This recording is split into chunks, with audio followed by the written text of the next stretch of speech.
Want to get ahead of 99% of your classmates or colleagues? Here's your 2026 science preview so you can flex on everyone before the headlines even drop. You know how every year there's the future is here article, and then your life is still just you, your laptop, and 47 open tabs of pain? Yeah, don't worry. 2026 is different. We're talking AI that actually does work instead of just quietly monologuing at you. There's also gene editing tuned to single people, not crowds. There's blood tests catching cancers way earlier, and huge physics machines going dark so they can come back stronger, and space missions that actually have a long-term plan. And none of this is like maybe one day. It's funded, scheduled, or already in trials. So in this video, we're gonna hit the biggest shifts of 2026, what's happening, why it matters, and how it might sneak into your everyday life. Because if you know what's coming, you're basically living in 2027 while everyone else is stuck in 2025. Let's start with the loudest one. AI stops being a chatty friend and becomes infrastructure. Right now, most people think of AI as the big chatbots that write essays, help you cheat on homework, allegedly, and overshare in paragraphs. Cool, but it's also huge, expensive, and dramatic. 2026 is about small, focused models and AI agents that don't pretend to be human. They just quietly get things done. Think of it like this, because I know it's hard to visualize.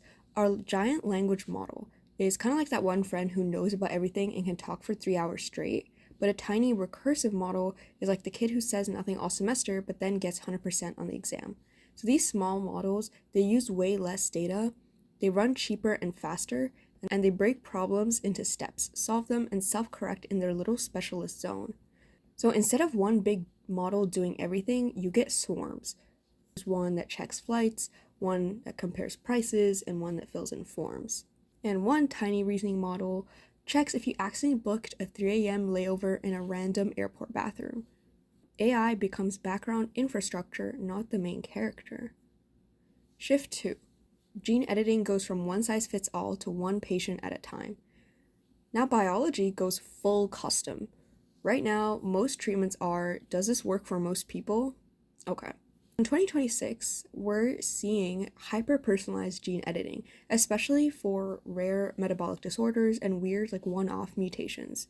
Teams like KJ Muldoon's are working on CRISPR-based treatments designed for one specific mutation in one specific person's DNA. And now the twist is that instead of one CRISPR recipe for millions, you customize the edit for that person's broken gene.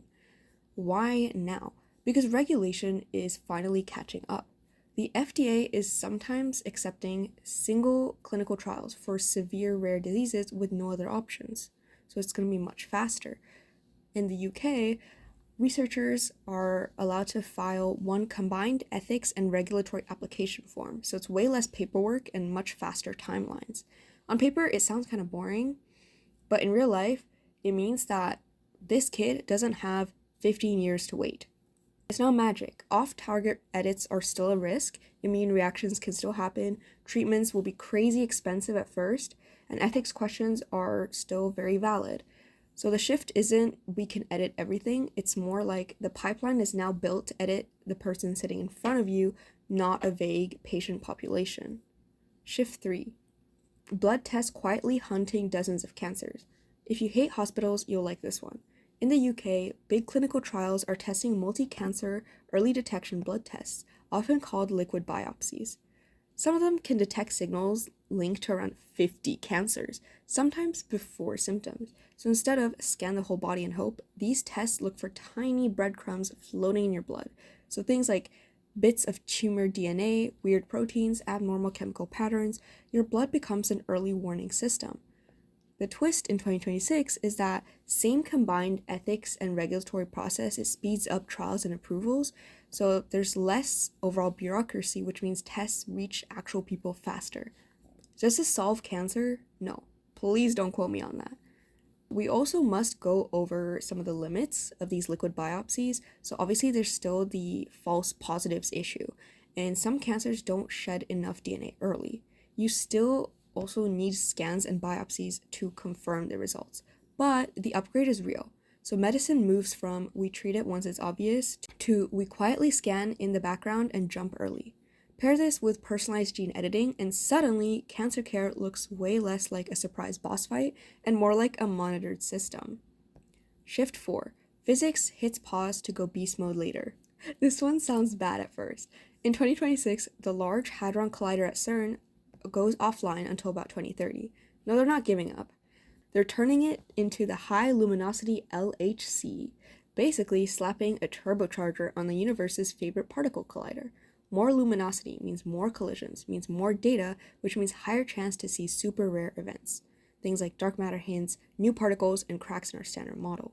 During the pause, engineers add stronger magnets, upgrade detectors, increase beam intensity, and sharpen the data systems. Meanwhile, Fermilab's MU2E experiment is trying something wild. They're testing if a muon can turn directly into an electron with no extra particles in the process. If that happens, we won't wake up with teleportation. But this is how we got things like semiconductors, GPS, MRI machines. Shift 5. Space exploration gets a real roadmap. Finally, space stops being vibes and flag planting and becomes strategic. Some of the key moves: NASA's Artemis 2. There are 4 astronauts who are going to fly around the moon in Orion. So there's no landing yet, but the main goal is to test life support, navigation, communication, and radiation systems with humans on board.